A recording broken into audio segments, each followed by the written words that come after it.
In the constellation of comedy's brightest stars, Steve Martin stands out with a light unlike any other. Known for his meticulous craftsmanship, his sharp sense of timing, and his carefully constructed characters, Martin doesn't just tell jokes, he engineers them. A longtime collaborator once explained it best: Steve doesn't deliver comedy, he builds it, piece by piece, like a master craftsman putting together a perfect timepiece.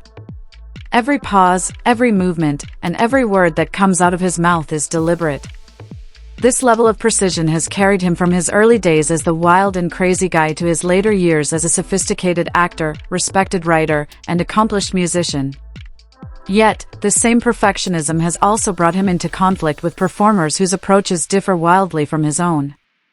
Steve is not the kind of man to publicly trash a fellow comedian. His friends often stress that it's simply not his style, but he notices everything, he remembers everything, and if someone disrupts his process or mistreats others, he makes a silent decision: that person will never be part of his orbit again. His memory for bad behavior is, as colleagues put it, photographic. Over the years, this has created a quiet but telling list of entertainers who, according to insiders, have earned Martin's private disapproval. Tonight, we explore 9 such performers, 9 comedians and actors whose approaches to humor and professionalism have stood in stark opposition to Steve Martin's carefully calibrated, respectful way of working. The first is Chevy Chase, a man whose ego has long been a topic of conversation in Hollywood. What should have been a dream collaboration between Martin and Chase during the filming of Three Amigos in 1986 quickly became a clash of 2 completely different worlds. Crew members at the time described it as watching 2 entirely different species trying to communicate. On set, Steve would arrive fully prepared, every line memorized, ready to collaborate with his fellow actors. Chevy, however, often showed up with his own version of the script, insisting on changes that benefited him alone. Sources claim Chase not only rewrote dialogue to give himself punchier lines, but also treated crew members with a dismissiveness that left Martin deeply troubled. Steve has always believed that filmmaking is a collaborative effort where everyone, from star to stagehand, deserves respect. To him, Chevy seemed to operate with the opposite philosophy, that everyone else's role was simply to make him shine brighter.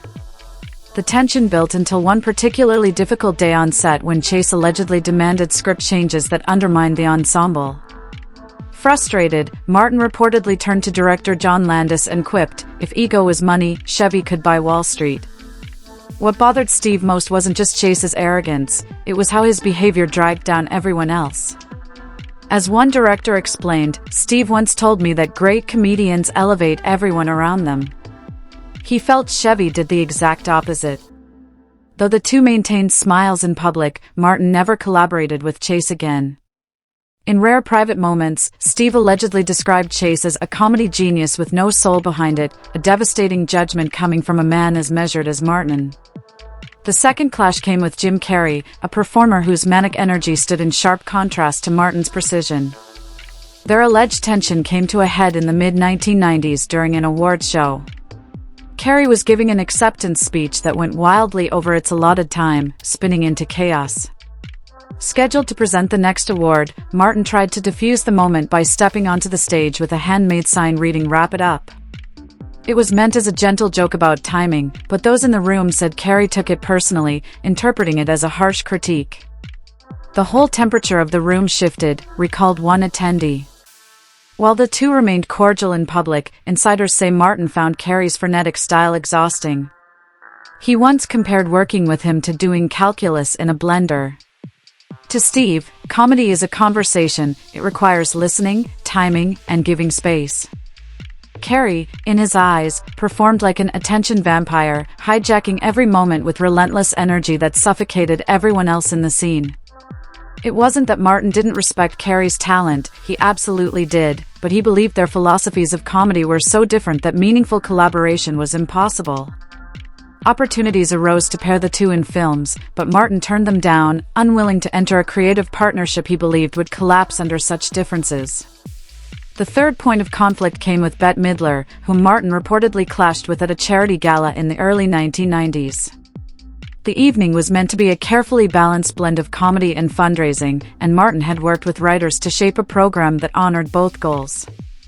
But when the show began, Midler allegedly took control, launching into an unplanned musical number that completely disrupted the pacing and tone of the event.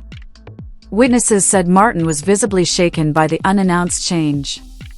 For him, the issue wasn't the performance itself, it was the disregard for the agreed-upon structure and the collective purpose of the evening. One organizer remembered Martin leaving early, quietly donating a large sum with a note that read, "Tell Bet it came from her biggest fan, Silence." Insiders noted he never worked with her again.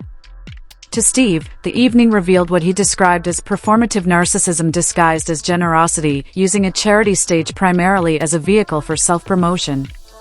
While he still respected Midler's immense talent, Martin saw the night as a violation of his core belief that great performers make others better, not overshadow them.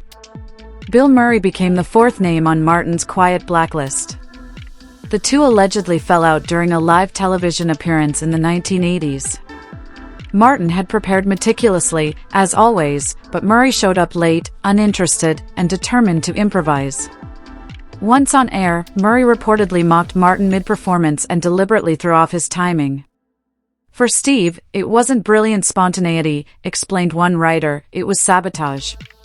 Martin refused to speak to Murray for nearly a decade afterward, an unusually harsh response from someone known for his politeness even toward difficult colleagues. For Steve, Murray represented a philosophy of comedy he could never accept, disruption at the expense of trust and collaboration. He once described Murray as brilliant but destructive, a man who treated comedy like warfare, willing to break anything, including his fellow performers, for the sake of a laugh. The fifth clash came with Robin Williams, whose improvisational brilliance was legendary but, to Martin, deeply destabilizing. Their differences surfaced most clearly during a 1990s television appearance where both were booked as guests. Martin had prepared structured, perfectly timed material. Williams, meanwhile, arrived with nothing but his boundless stream of consciousness energy. The result, as one writer put it, was like trying to read poetry on a roller coaster. Williams's constant interruptions derailed Martin's carefully planned remarks, leaving him visibly uncomfortable. Later, Steve likened the experience to having the architecture of a building demolished while he was still inside it.